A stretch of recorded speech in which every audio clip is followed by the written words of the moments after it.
Good morning students. आज हम fluid mechanics में, जिसका कि आपका सब्जेक्ट कोड है 202, उसमें फर्स्ट चैप्टर स्टार्ट करेंगे, इंट्रोडक्शन। अब इंट्रोडक्शन चैप्टर में हम फ्लूइड मैकेनिक्स के बारे में पढ़ेंगे और फ्लूइड मैकेनिक्स के बाद हम लिक्विड सॉलिड गैस में डिफरेंशिएट करेंगे, फ्लूइड मैकेनिक्स का एप्लीकेशन पढ़ेंगे और लास्ट हम जो टॉपिक करेंगे वो फ्लूइड डायनामिक्स और फ्लूइड स्टैटिक्स। ठीक है, तो मैंने आपको फर्स्ट ईयर में भी पढ़ाया है। I am Neha Pawar, lecturer in civil engineering. तो अब सेकेंड ईयर में मैं आपका फ्लूइड मैकेनिक्स सब्जेक्ट लूँगी और स्ट्रेंथ ऑफ मटेरियल, यानी 202 और 201। तो हम अपना टॉपिक स्टार्ट करते हैं। फ्लूइड मैकेनिक्स होती क्या है? जब भी हम कोई नया सब्जेक्ट स्टार्ट करते हैं, हमें सबसे पहले पता होना चाहिए कि वो सब्जेक्ट है क्या और हम उसे क्यों पढ़ रहे हैं। ठीक है, तो fluid mechanics basically branch of science है which deals with the behaviour of the fluids at rest as well as in motion. Means fluid mechanics basically fluid के बिहेवियर की स्टडी करती है। पर कौन कौन से स्टेट में? जब फ्लूइड कभी रेस्ट पर होता है यानी विराम अवस्था में होता है, और जब फ्लूइड मोशन में होता है यानी बह रहा होता है। जैसे कि एक पाइप में फ्लूइड बह रहा है तो वो उसकी मोशन स्टेट हो गई, और अगर फ्लूइड किसी कंटेनर में रखा है तो वो उसकी रेस्ट स्टेट हो गई। तो फ्लूइड मैकेनिक्स विज्ञान की वह ब्रांच है जो इन दोनों ही फ्लूइड की स्टडी करती है। Clear? Second, scope of fluid mechanics is very wide, which includes study of all liquids and gases. Fluid mechanics अपने आप में काफ़ी बड़ा सब्जेक्ट है, यानी इसमें बहुत सारी चीज़ें स्टडी की जाती है। फ्लूइड के अलावा अब लिक्विड और गैसेस के बारे में भी हम पढ़ते हैं। लिक्विड भी एक तरीके का फ्लूइड है। आपको आगे आप पढ़ेंगे तो आपको क्लियर होगा कि गैस भी एक तरह का फ्लूइड होता है। ठीक है, बट इसमें हम उन गैसेस को स्टडी करते हैं। लिक्विड्स तो हम हर तरह के लिक्विड्स स्टडी करेंगे, बट गैस हम वो स्टडी करेंगे जिनकी एप्रिशिएबल कंप्रेसिबिलिटी होती है, सिर्फ हम वो स्टडी करेंगे। ठीक है, तो gases which have appreciable compressibility, इसका क्या मतलब हुआ कि जो गैसेस दब जाती है, ठीक है, जिस गैसेस में दबाव आ जाता है। अब फ्लूइड मैकेनिक्स की अगर हम एप्लीकेशन के बारे में पढ़ें, यानी कि कहाँ कहाँ हम अप्लाई कर सकते हैं, तो देखिए, कोई भी चीज़ तब डेवलप होती है जब पहले कोई प्रॉब्लम आती है, यानी प्रॉब्लम का ही सॉल्यूशन होता है। तो क्या हुआ कि जब लोग खेतों में काम करते थे तो उनको इरिगेशन और वाटर सप्लाई, यानी पानी कैसे छोड़े, सिंचाई कैसे करें, नेविगेशन, पावर कैसे जनरेट करें, ये सब प्रॉब्लम्स फेस कर रहे थे। तो उसी दौरान ये डेवलपमेंट हुआ फ्लूइड मैकेनिक्स का, यानी ये सब्जेक्ट बना। ओके, तो deals with the problem man encountered in fields of water supply, irrigation, navigation and water power resulted in the development of fluid mechanics. अब प्रॉब्लम्स जो, इसके अलावा जो प्रॉब्लम्स इन्वॉल्व हुई in motion of a particular class of fluids called Newtonian fluids, यानी कि अगर बहुत सारे फ्लूइड्स होते हैं, अब कुछ पर्टिकुलर क्लास ऑफ फ्लूइड्स, जैसे कि यहाँ पे एक नाम दिया है न्यूटोनियन फ्लूइड्स, उसकी स्टडी के बारे में भी पढ़ा जाए तो उसकी स्टडी भी फ्लूइड मैकेनिक्स में करी गई। ये जो वेरियस टाइप्स ऑफ फ्लूइड्स है ये हम आगे चैप्टर के अंदर पढ़ेंगे। तो नेक्स्ट आपका है, अभी हमने फ्लूइड मैकेनिक्स के बारे में पढ़ा, और फ्लूइड मैकेनिक्स अब हम पढ़ेंगे मैटर। What is matter? देखिए, मैटर यानी पदार्थ। पदार्थ एग्जिस्ट करता है सॉलिड स्टेट और फ्लूइड स्टेट में। पदार्थ, a matter exist in either solid state और इन फ्लूइड स्टेट। क्लियर? ठीक है, क्योंकि फ्लूइड स्टेट में दोनों स्टेट आ जाती है। आप सोचेंगे गैस की हमने बात नहीं की, लिक्विड और गैस दोनों स्टेट आ जाती है।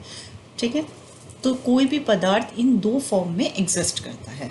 अब In fact, the same matter may exist in any one of the three states. For example, water. देखिए, कुछ पदार्थ ऐसे होते हैं जो तीनों स्टेट में एग्जिस्ट करते हैं, जैसे कि तीनों state means liquid, solid and gas. जैसे वाटर, वाटर वैसे तो लिक्विड स्टेट है, ओके, पर अगर आपने टेम्परेचर कम किया, यानी आपने फ्रिज में वाटर रख दिया तो फ्रीजर में, तो क्या होगा, आइस बन जाएगी, बर्फ जम जाएगी, क्योंकि टेम्परेचर कम हो गया। कुछ स्पेशल कंडीशन में, कुछ एक्स्ट्रा स्पेशल कंडीशंस के अंदर वो अपनी फॉर्म चेंज कर लेता है। यही वाटर को आप अगर गैस पे रख देंगे और हीट देंगे, यानी बॉईल करेंगे, तो वेपर्स बन जाएंगे, ठीक है, स्टीम जनरेट हो जाएगी। तो वाटर की तीनों स्टेट में आ गया वाटर। फर्स्ट, वो ऑलरेडी लिक्विड है, गैसियस में आ गया जब आपने गैस पे चढ़ाया, और सॉलिड में आ गया जब आपने फ्रीजर में रखा। क्लियर? तो अलग अलग कंडीशंस में, अलग अलग टेम्परेचर में, प्रेशर में वो चेंज हो गया। अब हम बात करें जो ये सॉलिड, लिक्विड, गैस है, इनके मॉलिक्यूलर स्ट्रक्चर के बारे में, यानी कंपोजिशन। तो देखिए, अगर आप देखें इनका मॉलिक्यूलर स्ट्रक्चर, ये देखिए, आप देखिए सॉलिड, लिक्विड, गैस, ये मॉलिक्यूलर स्ट्रक्चर है। अब इन तीनों के अंदर हम कुछ फैक्टर्स स्टडी करेंगे कि ये कैसे अलग अलग है, जैसे number of molecules, packing, force of attraction and space between molecules. देखिए, नंबर ऑफ मॉलिक्यूल्स मीन्स, जैसे आप सॉलिड में देखें कितने ज़्यादा आपको मॉलिक्यूल्स दिख रहे हैं। ये मॉलिक्यूल्स मैंने रिप्रेजेंट कर रखे हैं, मॉलिक्यूल्स। अगर आप देखिए कितने ज़्यादा मॉलिक्यूल्स दिख रहे हैं, तो इसमें नंबर ऑफ मॉलिक्यूल्स ज़्यादा होते हैं। सेकेंड थिंग, पैकिंग, जब मॉलिक्यूल्स बहुत ज़्यादा हैं, यानी पास पास हैं, तो ये पैकिंग इसकी कैसी होगी, टाइट पैक होगा, ठीक है, क्योंकि स्पेस कम है तो टाइटली पैक्ड होगा। Force of attraction, force of attraction वह फोर्स होता है, वह बल होता है जो किसी भी दो पार्टिकल को एक दूसरे की तरफ खींचता है, यानी पास पास लाता है। तो अगर ये सारे मॉलिक्यूल्स एक दूसरे के पास पास है, इसका मतलब क्या हुआ कि इनमें फोर्स ऑफ अट्रैक्शन बहुत ज़्यादा है। Clear? Third, space between molecules. देखिए, मॉलिक्यूल्स के बीच का अगर आप स्पेस देखें तो वो कम है। क्यों? क्योंकि ये क्लोजली पैक्ड है, और ये सॉलिड है, क्योंकि अगर क्लोजली पैक्ड होंगे, मॉलिक्यूल्स ज़्यादा होंगे, तभी वो सॉलिड फॉर्म लेगा। तो ये एक सॉलिड की कैरेक्टरिस्टिक्स है, यानी विशेषताएं हैं कुछ। क्लियर? इसके बेस पे आप जान सकते हैं कि ये सॉलिड है या लिक्विड है। अब जैसे हम लिक्विड पे आए, तो आप लिक्विड में देखिए, ये जो मॉलिक्यूल्स हैं बहुत दूर दूर है, मॉलिक्यूल्स काफ़ी दूर दूर है, ठीक है। इसके कंपेयर में, सॉलिड के कंपेयर में, लिक्विड में मॉलिक्यूल्स दूर हैं। और नंबर ऑफ मॉलिक्यूल्स अगर आप देखें तो नंबर ऑफ मॉलिक्यूल्स भी कम है। नंबर ऑफ मॉलिक्यूल्स कितने कम है? थर्ड, आप देखिए, अगर इनमें फोर्स ऑफ अट्रैक्शन कहीं ना कहीं सॉलिड से कम है। रीज़न? क्योंकि ये थोड़े दूर हैं। अगर ये बिल्कुल पास होते तो इनमें फोर्स ऑफ अट्रैक्शन बहुत ज़्यादा होता, बट क्योंकि ये थोड़ा दूर है तो फोर्स ऑफ अट्रैक्शन कम है। Fourth, space between molecules. Liquid solid के कंपेयर में लूज होता है, तो इनके बीच का स्पेस भी थोड़ा ज़्यादा है। रिलेटिवली, हम कोई भी चीज़ रिलेटिवली कंपेयर करते हैं तभी हम समझ पाते हैं। तो ये हम लिक्विड को सॉलिड से कंपेयर करके ये कह रहे हैं कि इनके बीच के मॉलिक्यूल का स्पेस थोड़ा कम है। नेक्स्ट आप देखिए गैस। अगर आप गैस फॉर्म देखें तो इसमें number of molecules very less है, बहुत कम है। किसके कंपेयर में? सॉलिड और लिक्विड के कंपेयर में आप देखिए। ओके, इसका क्या? फिर सेकेंड थिंग आप देखिए, इनके बीच में कहीं ना कहीं फोर्स ऑफ अट्रैक्शन कम है, इसीलिए ये और दूर है। इसमें मॉलिक्यूल्स सॉलिड में बहुत पास थे, लिक्विड में थोड़े दूर, और गैस में तो बहुत ही दूर होता है, यानी इसमें फोर्स ऑफ अट्रैक्शन गैस में सबसे कम है। क्लियर? स्पेस बिटवीन मॉलिक्यूल, ये फोर्स ऑफ अट्रैक्शन पे डिपेंड करता है, कम है। नंबर ऑफ मॉलिक्यूल्स लेस है। पैकिंग और लूज है अगर हम कंपेयर करें सॉलिड और लिक्विड से। क्लियर? तो ये है हमारा सॉलिड, लिक्विड, गैस। तो इन 4 फैक्टर के बेस पे हम इन्हें डिफाइन कर सकते हैं। अब अगर हम देखें गैसेस, ये हम थोड़ा सा रीड करेंगे गैसेस के बारे में। देखिए FOA यानी force of attraction between molecules much less due to which molecules have greater freedom of movement so that gases fill completely the container in which they are placed। Gases की एक और characteristic बताइए, आप कह सकते हैं विशेषता बताइए, कि इनके मॉलिक्यूल्स के बीच में फोर्स ऑफ अट्रैक्शन बहुत कम होता है, इसके कारण मूवमेंट बहुत ज़्यादा होता है। अब जब फोर्स ऑफ, अगर ये एक दूसरे को अट्रैक्ट कम कर रहे हैं यानी ये फ्रीली मूव कर रहे हैं, ये मॉलिक्यूल्स फ्रीली बहुत तेज़ी से मूव कर रहे हैं, इसका क्या मतलब हुआ, जिस भी कंटेनर में हम डालेंगे तो वो कंटेनर पूरा फिल हो जाएगा। ओके, क्योंकि वो इतने फ्रीली मूव कर रहे हैं। तो अगर कंटेनर आप सोच लीजिए 30 सेंटीमीटर का है या 50 सेंटीमीटर का है, तो वो इतनी फ्रीली मूव कर रहे हैं कि आप उसमें ढक्कन लगा देंगे, उसके बाद भी वो गैस वाले जो मॉलिक्यूल्स हैं वो ऊपर तक पहुंच जाएंगे, क्योंकि गैस पूरा स्पेस ले लेती है। ठीक है। अब फॉर मैकेनिकल एनालिसिस फ्लूइड की अलग विशेषता है। फ्लूइड क्या होता है, a continuous distribution of matter with no voids. Fluid के बीच में कहीं ना कहीं पदार्थ का जो डिस्ट्रीब्यूशन होता है वो कॉन्टिन्यूस होता है और उसमें वॉइड्स कम होते हैं। ठीक है।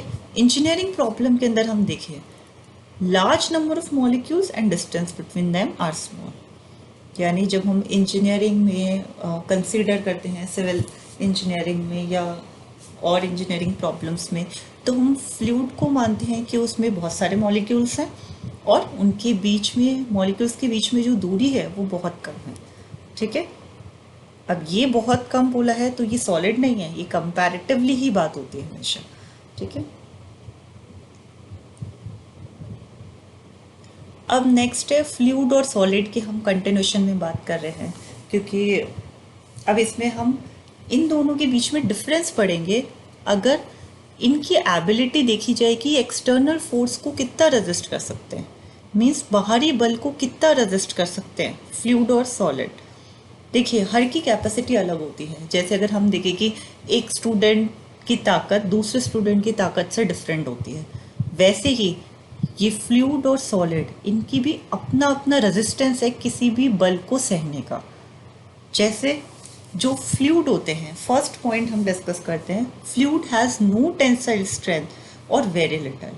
इसका क्या मतलब हुआ, टेंसाइल स्ट्रेंथ ना होना मीन्स ये किसी भी तरह के खिंचाव को सहन नहीं कर सकता या थोड़ा सा भी खिंचाव सहन नहीं कर सकता। टेंसाइल स्ट्रेस आप फर्स्ट ईयर में भी पढ़ चुके हैं। टेंसाइल फोर्स क्या होता है, टेंसाइल फोर्स होता है वह बल जो खिंचाव उत्पन्न करता है। अगर वो बल लगेगा तो क्या होगा, ऑब्जेक्ट के अंदर क्या आएगा, खिंचाव, यानी टेंसाइल स्ट्रेस आ गया उसके अंदर। क्लियर। तो इस तरीके से खिंचाव उत्पन्न होता है किसी भी पदार्थ में। तो फ्लूइड की ये कैरेक्टरिस्टिक है कि वो किसी भी तरह का खिंचाव बर्दाश्त नहीं कर सकती, यानी उस पर हम टेंसाइल फोर्स लगाएंगे ही नहीं। क्लियर। क्या सहन कर सकता है fluid, it can resist compressive forces only when it is capped in container. ये दबाव सहन कर सकता है अगर हम इसे किसी कंटेनर में रखें। ठीक है। जैसे सपोज कीजिए मैंने एक शीशे का कंटेनर ले लिया, किचन में आपके जार्स होते हैं वो ले लिया, उसके अंदर मैंने फ्लूइड डाल लिया। अब अगर आप इसके अंदर कंप्रेसिव फोर्स लगाएंगे यानी दबाव डालेंगे, कंप्रेसिव फोर्स क्या होता है, एक तरीके का दबाव, वह बल जो दबाव उत्पन्न करता है। क्लियर। और टेंसाइल फोर्स वह बल जो खिंचाव उत्पन्न करता है। तो आप कंटेनर के अंदर अगर लिक्विड डालेंगे और उसमें दबाव लगाएंगे तो वो इस चीज को सहन कर लेगा। ठीक है। When subjected to shearing forces, a fluid deform continuously as long as force is applied। अगर आप shearing force की बात करें, shearing force क्या होता है, जैसे आपने एक रेक्टेंगल लिया, ये आप पीस ऑफ पेपर देख रहे हैं, एक पेपर है, अगर आप इस पेपर को यहाँ से खींचे और इस कॉर्नर से खींचे, यानी डायमेट्रिकली अपोजिट दो कॉर्नर से खींचे, तो इसका शेप चेंज हो जाएगा। ठीक है। तो फ्लूइड क्या करता है, जब फ्लूइड पे शेयरिंग फोर्स लगता है तो इसका शेप चेंज होने के चांसेस रहते हैं, ये अपना शेप को चेंज कर सकता है। ठीक है। अब अगर हम सॉलिड, ये तो हो गई फ्लूइड की विशेषताएं, पर अगर हम सॉलिड की बात करें तो देखिए सॉलिड में क्या होता है, सॉलिड टेंसाइल, कंप्रेसिव और शियर स्ट्रेस को रेजिस्ट कर सकता है up to the certain limit. Means solid चीज़ पर अगर आप खिंचाव उत्पन्न कर रहे हैं तो वो एक लिमिट तक रेजिस्ट कर लेगा। ठीक है। ऐसा नहीं है सॉलिड में खिंचाव नहीं हो सकता, बिल्कुल हो सकता है। ठीक है। कंप्रेसिव यानी दबाव उत्पन्न कर रहे हैं वो भी बियर कर लेगा, शियर स्ट्रेस डाल रहे हैं वो भी एक लिमिट तक बियर कर लेगा।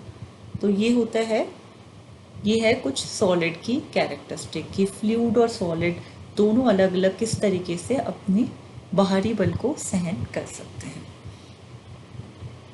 अब नेक्स्ट है हम फ्लूइड की डेफिनेशन के बारे में पढ़ेंगे। तो देखिए फ्लूइड की डेफिनेशन, फ्लूइड होता क्या है actually. Fluid is a substance which is capable of flowing. It has no definite shape of its own but conforms to the shape of containing vessel. तो फ्लूइड क्या है, फ्लूइड एक ऐसा पदार्थ है जो कि बह सकता है। ठीक है। जो कि बहता है उसे ही हम फ्लूइड बोलते हैं। अगर कोई ऐसा लिक्विड है या ऐसा पदार्थ है जो बह नहीं सकता, मतलब उस वो इतना गाढ़ा है कि वो बह नहीं पा रहा, तो उसे हम फ्लूइड नहीं कहते हैं। क्लियर। इसका कोई भी शेप नहीं होता। दूसरी बात, जिस कंटेनर में आप डालेंगे यह उस कंटेनर का शेप ले लेगा। जैसे कि आपने सिलेंडर में डाला, सिलेंडर का शेप ले लेगा। आपने स्क्वायर कंटेनर में डाला, ये स्क्वायर का शेप ले लेगा। आपने रेक्टेंगल कंटेनर में डाला, वो रेक्टेंगल का शेप ले लेगा। तो ये उसी का शेप ले लेता है, मतलब क्यूबॉइड में डाला आपने, वो क्यूबॉइड का शेप ले लेगा। तो ये उस वेसल का शेप ले लेता है जो कि जिस शेप का वेसल होता है। ठीक है। अब ये तो हो गया फ्लूइड। लिक्विड क्या होता है, देखिए liquid is a fluid, possesses definite volume, varies slightly with temperature and pressure, in ordinary condition difficult to compress. तो लिक्विड भी एक तरह का फ्लूइड है। ठीक है। जिसका निश्चित आयतन होता है, ये स्लाइटली वेरी करता है टेम्परेचर और प्रेशर के साथ, धीरे धीरे वेरी करेगा, डिपेंड करता है। जैसे वाटर है, एकदम से तो आप फ्रीजर में रखते हैं तो वो बर्फ़ नहीं जम जाती, कुछ टाइम लेता है, धीरे धीरे वेरी करता है और फिर जमता है। इवन अगर फ्रिज का टेम्परेचर ज़्यादा हो, यानी कि वो जमा ही नहीं पा रहा, तो आप उसे कई बार आप देखते हैं फ्रीजर का टेम्परेचर आप कम करते हैं तब फिर वो जमता है, पर टाइम लेता है। ऐसा नहीं आपने पानी लिया और वो जम गया, ऐसा नहीं होता। तो इसमें ये बताया है कि वो स्लाइटली वेरी करता है विद टेम्परेचर एंड प्रेशर। किसी भी चीज़ का इम्पैक्ट एकदम से नहीं होता इस पर। और ऑर्डिनरी कंडीशंस में इसे कंप्रेस करना बहुत मुश्किल है, यानी हमें अगर लिक्विड को कंप्रेस करना होता है तो हमें कुछ special conditions, special environment create करना पड़ता है। क्लियर। अब गैस के बारे में हम बात करें तो देखिए गैस भी एक तरह का फ्लूइड है। गैस भी कंप्रेसिबल है, यानी इसको दब सकती है गैस। ठीक है। And possesses no definite volume, gas का भी कोई निश्चित आयतन नहीं होता। But it expand until its volume is equal to container. पर ये कितना एक्सपेंड हो सकती है, जितना कंटेनर है। ये मैंने आपको पहले भी बताया। जैसे आपने एक जार लिया, सपोज कीजिए 40 सेंटीमीटर का, 50 सेंटीमीटर का आपने एक जार लिया, या और भी बड़ा ले लीजिए, 200 सेंटीमीटर का जार ले लीजिए। अब आपने उसमें लिक्विड डाला, तो लिक्विड सपोज कीजिए 30 सेंटीमीटर आया, तो लिक्विड ने एक पर्टिकुलर स्पेस लिया ना, और यही आप गैस डालोगे उस कंटेनर में 100 सेंटीमीटर के कंटेनर में अगर आप गैस डालोगे तो गैस कितनी जगह लेगा, 100 सेंटीमीटर। मीन्स गैस की टेंडेंसी होती है कि वो पूरा स्पेस ले लेता है जहाँ तक कि उसे कन्फाइंड किया गया। जितना बड़ा कंटेनर होगा गैस उतनी ही जगह लेगा। क्लियर। तो ये है लिक्विड, गैस, और अब हम पढ़ेंगे वेपर। देखिए वेपर क्या होता है। वेपर एक तरह की गैस है whose temperature and pressure are such that it is very near the liquid state। Vapour एक तरह की गैस होती है, ठीक है, जिसका टेम्परेचर और प्रेशर ऐसा होता है कि अगर हम उसको वेरी करें तो वो लिक्विड स्टेट में जा सकता है। सॉरी, वो लिक्विड स्टेट के आसपास ही होता है, ठीक है। नेक्स्ट हम पढ़ेंगे जो फ्लूइड की आइडल फ्लूइड्स और रियल फ्लूइड्स है। ये मैं आपको Newtonian fluids, non Newtonian fluids, जो वेरियस टाइप ऑफ फ्लूइड्स है उनके साथ ही आपको इन फ्लूइड्स के बारे में बताऊंगी, ठीक है। अब नेक्स्ट हम पढ़ेंगे fluid statics and fluid dynamics. Actually क्या होती है fluid statics? When there is no relative motion, यानी फ्लूइड मैकेनिक्स की भी दो ब्रांचेस हैं, fluid statics and fluid dynamics. तो अगर हम इन्हें अलग अलग करना चाहें, क्लासीफाई करना चाहें कि फ्लूइड स्टैटिक्स में हम क्या पढ़ाते हैं और फ्लूइड डायनामिक्स में हम क्या पढ़ाते हैं, तो वो ये है कि जब कोई फ्लूइड रेस्ट पर होता है यानी विराम अवस्था में होता है और हम उस फ्लूइड की स्टडी करते हैं, यानी उसकी पढ़ाई करते हैं, उसके बारे में पढ़ते हैं कि इसकी क्या क्या विशेषताएं हैं या इस पे कौन कौन से फैक्टर्स इसको अफेक्ट कर रहे हैं, तो वो स्टडी हम किस में करते हैं? फ्लूइड स्टैटिक्स में, ठीक है। विराम अवस्था में रखे फ्लूइड की स्टडी हम करते हैं फ्लूइड स्टैटिक्स में। जैसे कोई कंटेनर में फ्लूइड रखा है, ठीक है, कहीं पे भी फ्लूइड रखा है, बस उसमें किसी भी तरह की गति नहीं हो रही, ठीक है। या आप कह सकते हैं एक इनकम्प्रेसिबल फ्लूइड, यानी जिसको दबाया नहीं जा सकता, जो कंप्रेस नहीं हो सकता। When there is no relative motion between particles, और इन अदर वर्ड्स जो फ्लूइड रेस्ट पे होते हैं। थर्ड, इनकम्प्रेसिबल फ्लूइड, ठीक है। फ्लूइड डायनामिक्स क्या होती है? देखिए फ्लूइड डायनामिक्स होती है अगर कोई फ्लूइड गति कर रहा है, जैसे कि आप सोचेंगे फ्लूइड गति कैसे कर रहा है, तो आप ऑब्जर्व करें, पाइप के अंदर वाटर बहता है या पाइप के अंदर कोई फ्लूइड बहता है, पाइप के अंदर फैक्ट्रीज के अंदर भी फ्लूइड बहता है, तो वो क्या हो गया? एक मोशन हो गया। तो इस तरह की फ्लूइड की स्टडी यानी पढ़ाई हम फ्लूइड डायनामिक्स में करते हैं, ठीक है। अब फ्लूइड का फ्लो बहुत तरीके से हो सकता है। देखिए फ्लूइड का फ्लो हो सकता है लैमिनार फ्लो। लैमिनार फ्लो होता है जब एक लेयर के ऊपर दूसरी लेयर बहती है, इस तरह के फ्लूइड के फ्लो को हम बोलते हैं लैमिनार फ्लो। टर्बुलेंट फ्लो होता है जब फ्लूइड बहुत जिगजैग बहता है, तेजी से ऐसे उबड़ खाबड़ बहता है, उस तरह के फ्लो को हम बोलते हैं टर्बुलेंट फ्लो। स्टेडी फ्लो क्या होता है? जो बहुत यूनिफॉर्मली, बहुत ही आराम से बह रहा है, ठीक है, उसकी स्पीड नहीं वेरी हो रही एक पाइप में और एक ही वॉल्यूम आ रहा है, उसी से बह रहा है, उसे हम बोलते हैं स्टेडी फ्लो। और अनस्टेडी फ्लो क्या होता है? अनस्टेडी फ्लो जिसकी स्पीड अलग हो रही है, बार बार 3-3 सेकंड में स्पीड चेंज हो रही है, कहीं पे कम बह रहा है, कहीं पे ज़्यादा बह रहा है, उस तरह के फ्लो को हम बोलते हैं अनस्टेडी फ्लो। तो इस तरीके से ये वेरियस टाइप्स ऑफ फ्लो मैंने आपको बताया, और जितने भी फ्लो हैं उनकी स्टडी, यानी जितने भी बहाव है उनकी स्टडी हम फ्लूइड डायनामिक्स में करते हैं। क्लियर?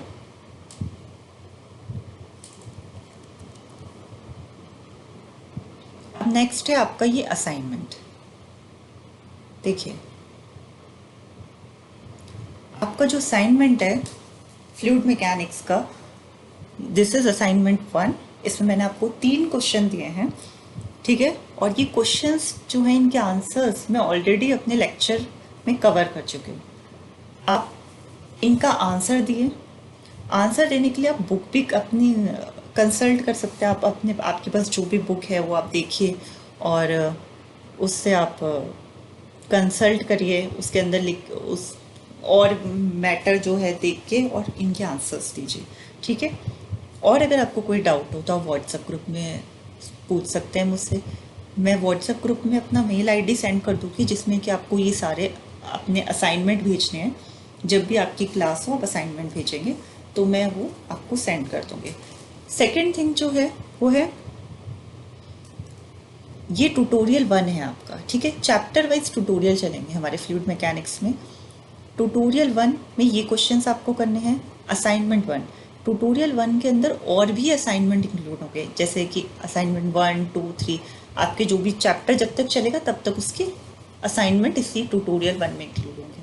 तो आप ट्यूटोरियल 1 में चैप्टर 1 डालेंगे इंट्रोडक्शन, और उसका असाइनमेंट 1। आप फ्लूइड मैकेनिक्स के लिए अपनी फाइल बना सकते हैं।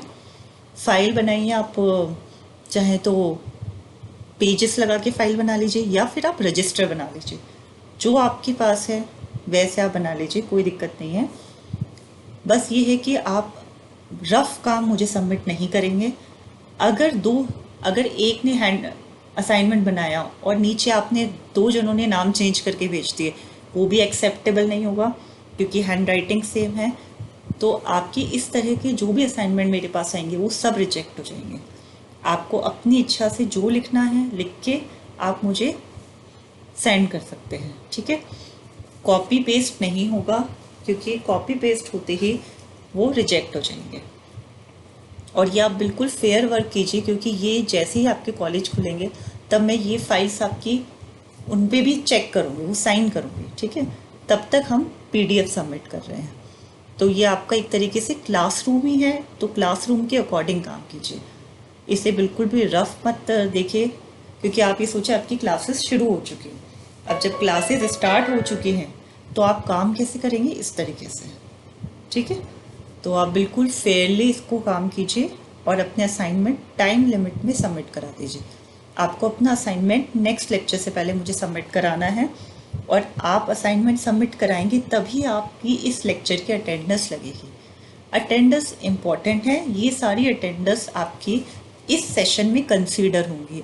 आप ये मत सोचिए कि अगर आप कॉलेज ये ऑफलाइन आपकी क्लासेस, ये ऑनलाइन आपकी क्लासेस चल रही हैं, तो इसका मतलब इनकी अटेंडेंस, असाइनमेंट, सबके मार्क्स आपकी कंसीडर होंगे।